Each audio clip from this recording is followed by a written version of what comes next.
ಇದು ಕುರ್ಚಿಗಾಗಿ ಕ್ರಾಂತಿಯ ರೀತಿಯಲ್ಲಿ ಗೋಚರಿಸ್ತಾ ಇದೆ. ಸೆಪ್ಟೆಂಬರ್ ನಂತರ ರಾಜ್ಯ ರಾಜಕೀಯದಲ್ಲಿ ಭಾರಿ ಬದಲಾವಣೆ ಅನ್ನುವಂಥದ್ದು ನೋಡ್ತಾ ಇರಿ ಅಂತೇಳಿ. ಸೆಪ್ಟೆಂಬರ್ ನಂತರ ಏನಾಗುತ್ತೆ ನೋಡ್ತಾ ಇರಿ ಅಂತೇಳಿ. ಅಕ್ಟೋಬರ್ ಬರುತ್ತೆ ಅನ್ನೋದು ಸರ್ವೇ ಸಾಮಾನ್ಯ ಸಹಜ. ಆದರೆ ಅಕ್ಟೋಬರ್ನಲ್ಲಿನೇ ಭಾಳ ದೊಡ್ಡದಾಗಿ ಇನ್ನೇನೋ ಆಗುವಂಥದ್ದು ಇದೆ ಅಂತೇಳಿ 3 ತಿಂಗಳ ಮುಂಚೆನೇ ಒಂದು ಟ್ರೇಲರನ್ನು ಬಿಡುಗಡೆ ಮಾಡಿದ್ದಾರೆ. ಹೀಗಾಗಿ ಏನಾಗ್ಬೋದು, ಏನು ಕತೆ ಬರೆದಿಂತು.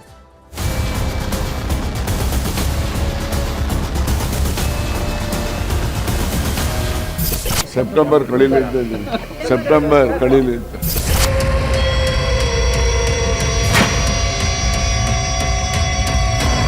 ರಾಜ್ಯ ರಾಜಕೀಯಕ್ಕೆ ಆಮೇಲೆ ಶುರು ಆಗ್ತದೆ.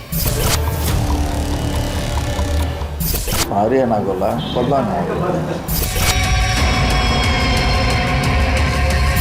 ಆಗಸ್ಟ್ ಕ್ರಾಂತಿ ಅಂತ ಕೇಳಿಲ್ವಾ, ಮೇ ಕ್ರಾಂತಿ ಕೇಳಿಲ್ವಾ, ಅಂದರೆ ಇದು ಒಂದು ಕ್ರಾಂತಿ. ಅದೆಲ್ಲ ಮೊದಲೇ ಹೇಳಿದ್ರೆ ಆಸಕ್ತಿ ಹೋಗ್ಬಿಡುತ್ತೆ.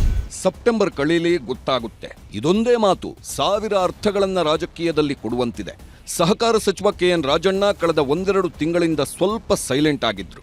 ಮೊನ್ನೆಯಷ್ಟೇ ದೊಡ್ಡದಾಗಿ ಬರ್ತ್ಡೇ ಆಚರಿಸಿಕೊಂಡಿರುವ KN ರಾಜಣ್ಣ ಇವತ್ತು ವಿಧಾನಸೌಧಕ್ಕೆ ಬರುತ್ತಿದ್ದಂತೆ ಸೆಪ್ಟೆಂಬರ್ ನಂತರ ರಾಜ್ಯ ರಾಜಕೀಯದಲ್ಲಿ ಬದಲಾವಣೆ ಆಗುತ್ತೆ ನೋಡ್ತಿರಿ ಎಂದು ಬಾಂಬ್ ಸಿಡಿಸಿದ್ದಾರೆ.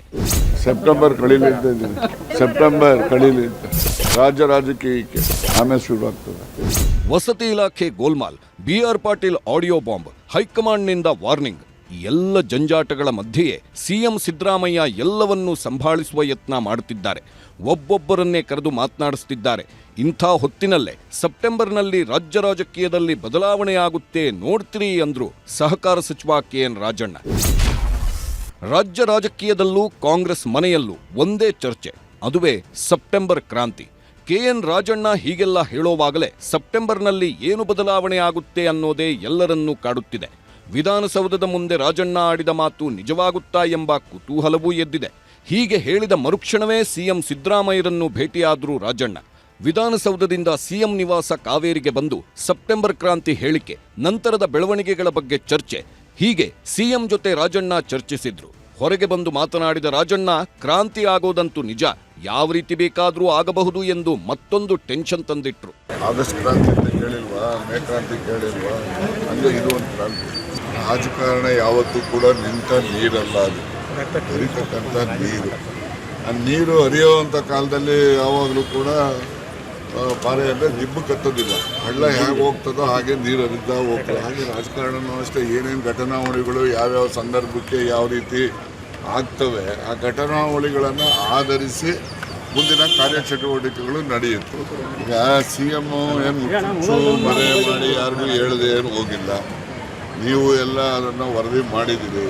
ಅವರು ರಾಷ್ಟ್ರಪತಿಗಳನ್ನು ಭೇಟಿ ಮಾಡಿದ್ದಾರೆ, ನಮ್ಮ ಪಕ್ಷದ ಮುಖಂಡ KC ವೇಣುಗೋಪಾಲ್ ಭೇಟಿ ಮಾಡಿದ್ದಾರೆ, ಸುರ್ಜೇವಾಲಾವನ್ನು ಭೇಟಿ ಮಾಡಿದ್ದಾರೆ. ಹಾಗೆ ರಾಜಕೀಯ ಕಾರ್ಯಚಟುವಟಿಕೆಗಳು ಚರ್ಚೆನೂ ಮಾಡ್ಕೊಂಡು ಬಂದಿದ್ದಾರೆ. ರಾಹುಲ್ ಗಾಂಧಿ ಅವರು ಹೊರದೇಶದಲ್ಲಿರೋ ಹಿನ್ನೆಲೆಯಲ್ಲಿ ಅವರು ಬಂದ ನಂತರ ಕೆಲವು ರಾಜಕೀಯ ಬದಲಾವಣೆಗಳು ತೀರ್ಮಾನಗಳು ಆಗ್ತವೆ ಅಂತೇಳಿ ನಾನು ನಿರೀಕ್ಷೆ ಮಾಡಿದ್ದೆ. ಇದಿಷ್ಟೇ ಅಲ್ಲ, ರಾಜಣ್ಣ ಆಡಿದ ಪವರ್ ಸೆಂಟರ್ ಮಾತು ಕೂಡ ಎಲ್ಲರ ಸಿಟ್ಟಿಗೆ ಕಾರಣವಾಗಿದೆ. ಕಾಂಗ್ರೆಸ್ ಸರ್ಕಾರದಲ್ಲಿ 2-3 ಪವರ್ ಸೆಂಟರ್ಗಳು ಸೃಷ್ಟಿಯಾಗಿ ಬಿಟ್ಟಿವೆ.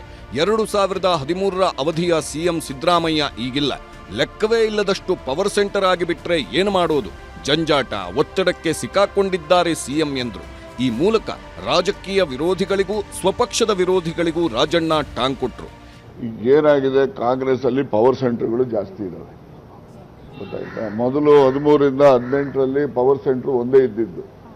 ಈಗ ಪವರ್ ಸೆಂಟರ್ಸ್ಗಳು ಜಾಸ್ತಿ ಇದ್ದಾವೆ, 1, 2, 3 ಎಷ್ಟು ಬೇಕಾದ್ರೂ ಹೇಳ್ಕೋಬಹುದು. ಈ ಪವರ್ ಸೆಂಟರ್ಗಳು ಜಾಸ್ತಿ ಇದ್ದಾಗ ಜಂಜಾಟನೂ ಜಾಸ್ತಿ ಆಗ್ತದೆ. ಆ ಹಿನ್ನೆಲೆಯಲ್ಲಿ ಅವರು ಕೂಡ ಆ ಒಂದು ಪರಿಸ್ಥಿತಿಗೆ ಅನುಗುಣವಾಗಿ ಅವರು ಸರ್ಕಾರವನ್ನು ಪಕ್ಷವನ್ನು ನಡೆಸಬೇಕಾಗ್ತದೆ. ಅದು ಅವ್ರಿಗೆ ಆಗ್ತಕ್ಕಂಥ ಅನುಭವ ಇರಬಹುದು. 13-18 ಸಿದ್ದರಾಮಯ್ಯನ ನಾವು ನೋಡ್ತಾ ಇಲ್ಲ ಅಂತ ಹೇಳಿ ನೀವು ಹೇಳ್ಬೋದು. ಅದು ಬಹುತೇಕ ಜನರ ಅಭಿಪ್ರಾಯನೂ ಕೂಡ ಅದಿದೆ. CM ಕಂಟ್ರೋಲ್ ಕಂಡುಕೊಂಡಿಲ್ಲ, ಆಳ್ತದಲ್ಲೂ ಕಂಟ್ರೋಲ್ ತೆಗೆದುಕೊಂಡಾಗ ಏನಿಲ್ಲ. CM ಕಂಟ್ರೋಲ್ ಕಂಡುಕೊಂಡಿಲ್ಲ, ಆಳ್ತದಲ್ಲೂ ಕಂಟ್ರೋಲ್ ತೆಗೆದುಕೊಂಡಾಗ ಏನಿಲ್ಲ. ಇದೇ ಹೊತ್ತಿಗೆ KPCC ಅಧ್ಯಕ್ಷರ ಬದಲಾವಣೆ ವಿಚಾರವೂ ಇದೇ ಸೆಪ್ಟೆಂಬರ್ ಕ್ರಾಂತಿ ಚರ್ಚೆ ಜೊತೆಗೆ ಮೆಲುಕು ಹಾಕ್ಕೊಂಡಿದೆ. ದೆಹಲಿಗೆ ಹೋಗಿದ್ದ ಸಚಿವ ಸತೀಶ್ ಜಾರಕಿಹೊಳಿ ಇದೇ ಕಾರಣಕ್ಕ ಎಂಬೆಲ್ಲ ಊಹಾಪೋಹಗಳು ಹರಿದಾಡ್ತಿವೆ.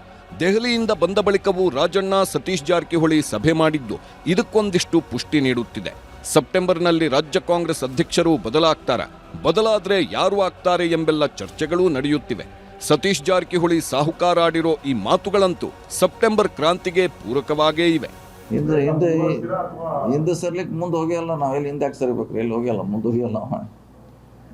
ಹಿಂದೆ ಸರಿ ಪ್ರಶ್ನೆ ಇಲ್ಲ ಐತ್ರಿ, ಮುಂದೆ ಎಲ್ಲಿ ಮುಂದೆ ಹೋಗಿಲ್ಲ, ಹಿಂದೆ ಹೋಗಿಲ್ಲ, ಇದ್ದಲ್ಲೇ ಇದೀವಿ ನಾವು. ಇದ್ದಲ್ಲೇ ನಿಂತೀವಿ. ನಮ್ಮನ್ನ ಯಾರು ಮುಂದುಗಡೆ ಪುಷ್ ಮಾಡಬೇಕಲ್ಲ, ಮಾಡ್ದಂಗೆ ಮುಂದೆ ಹೋಗ್ತೀವಿ. ನಾವಾಗ ಹೋಗ್ಲಿಕ್ಕೆ ಆಗಲ್ಲ. ಹುಲಿನೇ ಅದನ್ನ ಯಾವಾಗ ಕೊನೆಯವ್ರಿಗೆ ಹುಲಿನ ಆಗಿರ್ತೀವಿ. ವಯಸ್ಸಾದ್ರೂ ಹುಲಿನ ಆಗ್ತಾರೆ, ವಯಸ್ಸಾಕ ಹುಲಿನ ಆಗ್ತಾರೆ. ಹುಲಿ ಆಗಿರ್ತದೆ. ಶಸ್ತ್ರ ಇದ್ದಾಗ ಹಿಡಿಬೇಕಾಗ್ತೈತಿ. ನೀವು ಇಲ್ದಾಗ ಹಿಡ್ಕೊಂಡ್ರೆ ಅದೇನು ಮಾಡೋರು ನೀವು. ಇದ್ದು ಯಾವಾಗ ಇರ್ತದೆ ಯಾವಾಗ ಹಿಡಿಬೇಕಾಗ್ತದೆ. ಇದ್ದೇ ಇಲ್ಲದ ಕಾಲನಾಗ ಹಿಡ್ಕೊಂಡ್ರೆ ಪ್ರಯೋಜನ. ಅಗತ್ಯ ಇಲ್ಲ, ಅದು ಇದಾರಲ್ಲ, ಹೈಕಮಾಂಡ್ ಇದೆ, ದೊಡ್ಡ ಪಕ್ಷ ಇದೆ, ವರಿಷ್ಠರಿದ್ದಾರೆ, ಗಮನಿಸ್ತಾರೆ ಅವ್ರಿಗೆ ಏನು ಬೇಕು ಏನು ಬೇಡ ಅಂತ ಅವ್ರು ತೀರ್ಮಾನ ಮಾಡ್ತಾರೆ. ನಾವು ಹೇಳೋದು ಅವಶ್ಯಕತೆ ಇಲ್ಲಲ್ಲ. ಹೀಗೆ ಸೆಪ್ಟೆಂಬರ್ ಕ್ರಾಂತಿ, ಕೆಪಿಸಿಸಿ ಬದಲಾವಣೆ ಬಗ್ಗೆ ಎಲ್ಲರೂ ಮಾತಾಡ್ತಿರೋವಾಗಲೇ ರಾಜಣ್ಣ ಪರ ಬ್ಯಾಟಿಂಗ್ ಮಾಡಿದ್ರು ಪರಮೇಶ್ವರ್. ಅವರಿಗೆ ಸಾಮರ್ಥ್ಯ ಇದೆ ಅಂತ ಹೇಳಿದ್ದಾರೆ. ಅದರಲ್ಲಿ ತಪ್ಪೇನಿದೆ? ತೀರ್ಮಾನ ಮಾಡೋರು ನಮ್ಮ ಹೈಕಮಾಂಡ್. ನನಗೂ ಸಾಮರ್ಥ್ಯ ಇದೆ ಅಂತ ಅವ್ರು ಹೇಳಿದ್ದಾರೆ. ಹೈಕಮಾಂಡ್ನವರು ತೀರ್ಮಾನ ಮಾಡುವಾಗ ಅದನ್ನು ಗಮನಿಸ್ಬೋದು.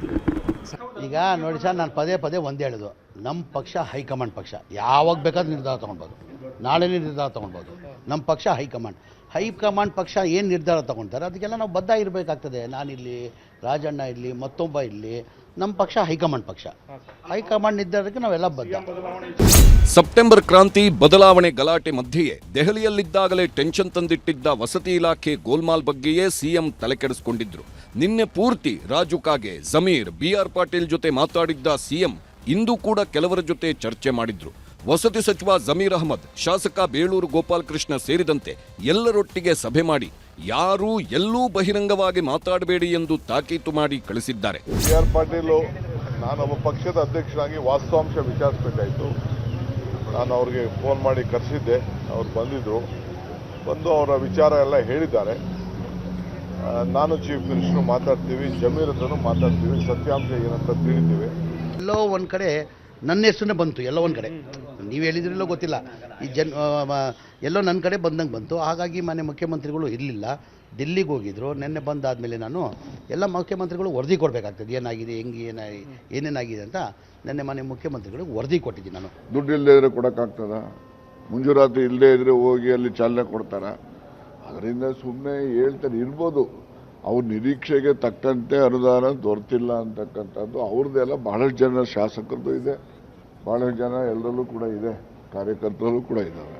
ಅವ್ರದ್ದು ರಾಜೀನಾಮೆ ಕೊಟ್ಟು ನಾನು ಮಂತ್ರಿ ಆಗ್ಬೇಕಂತ ಏನು ನಂಗೇನು ತವಲಿಲ್ಲ, ಅದು ಬೇರೆನೇ ಇರುತ್ತೆ, ಅದೆಲ್ಲ ಬೇರೆ. ಅದು ಮಂತ್ರಿ ಯಾಕೆ, ನಾನೇನು ಸದಸ್ಯನೇನ ಅಪ್ಪ? ನಾನು 3 ಸರಿ MLA ಆಗಿದ್ದೀನಿ, ನಾನೇನು ಸನ್ಯಾಸಿ ಅಲ್ಲ. ಅದಕ್ಕೂ ನನಗೆ ಹಕ್ಕಿದೆ, ಕೇಳ್ತೀನಿ. ಕೊಡೋದು ಬಿಡೋದು ರಾಷ್ಟ್ರೀಯ ನಾಯಕರು ತೀರ್ಮಾನ ಮಾಡ್ತಾರೆ, ನಾವು ತೀರ್ಮಾನ ಮಾಡೋದು ಇಲ್ಲಿ ಮಾಡೋರಲ್ಲ. ಅದೆಲ್ಲ ಮುಂದಿನ ದಿನದಲ್ಲಿ ನಡೀತದ ಪ್ರಗತಿ. 2.5 ವರ್ಷ ಪೂರೈಸುತ್ತಿರುವ ಗ್ಯಾರಂಟಿ ಸರ್ಕಾರಕ್ಕೆ ದಿನಕ್ಕೊಂದು ವಿವಾದಗಳು ಮುತ್ತಿಕೊಳ್ಳುತ್ತಿವೆ. ಶಾಸಕರ ಸಿಟ್ಟು, ಅಸಮಾಧಾನಕ್ಕೆ ಹೈಕಮಾಂಡ್ ಸೂತ್ರವೊಂದನ್ನ ಹೆಣೆದಿದೆ.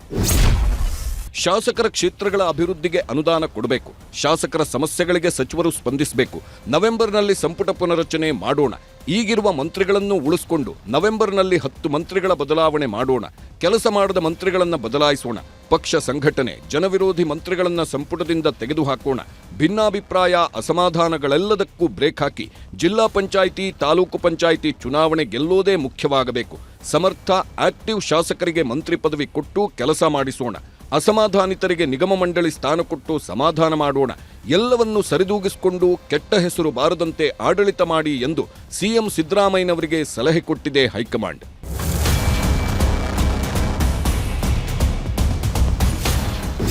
ಒಂದು ಕಡೆ ಕಾಂಗ್ರೆಸ್ ಹೈಕಮಾಂಡ್ ಯಾರೂ ಯಾವುದೇ ಕಾರಣಕ್ಕೂ ಬಹಿರಂಗ ಹೇಳಿಕೆ ಕೊಡಬಾರದು ಎಂದು ಫರ್ಮಾನು ಹೊರಡಿಸುತ್ತಲೇ ಇದ್ದಾರೆ.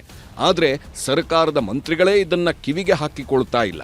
ರಾಜಣ್ಣ ಮುಂದಿಟ್ಟಿರುವ ಸೆಪ್ಟೆಂಬರ್ ನಂತರ ಕಾದು ನೋಡಿ ಎಂದಿರುವ ಮಾತು ಮುಂದಿನ 3 ತಿಂಗಳ ಕಾಲ ನಾನಾ ರಾಜಕೀಯ ಚರ್ಚೆಗೆ ಆಹಾರ ಆಗೋದ್ರಲ್ಲಿ ಅನುಮಾನವೇ ಇಲ್ಲ. Bureau report, news 18. ಇಲ್ಲಿ ಸರ್ಕಾರದಲ್ಲಿ ಪವರ್ ಸೆಂಟರ್ಗಳು ಇದ್ದಾವೆ, ಪಕ್ಷದಲ್ಲಿ ಪವರ್ ಸೆಂಟರ್ಗಳು ಇದ್ದಾವೆ ಅನ್ನುವಂತಹ ಮಾತಿದೆಯಲ್ಲ, ಇದುವೇ ಯಾವುದೇ ಪಕ್ಷಕ್ಕೂ ಕೂಡ ಅದು ಸರಿಯಾಗಿ ಕೆಲಸ ಮಾಡ್ತಾ ಇಲ್ಲ. ಅದು ಕಾಂಗ್ರೆಸ್ ಇರಲಿ, ಅದು BJP ಇರಲಿ, ಯಾವುದೇ ಪಕ್ಷ ಇರಲಿ, ಆ ಪಕ್ಷ ಬೇರೆ ಬೇರೆ ಪವರ್ ಸೆಂಟರ್ಗಳು ಇದ್ದಾವೆ ಅನ್ನುವಂಥದ್ದನ್ನು ಅದರದೇ ನಾಯಕರುಗಳು ಹೇಳ್ತಾ ಇದ್ದರೆ ಏನೋ ಒಂದು ಸಮಸ್ಯೆ ಅಲ್ಲಿ ಇದೆ ಅನ್ನುವಂಥದ್ದನ್ನು ತೋರಿಸುತ್ತೆ.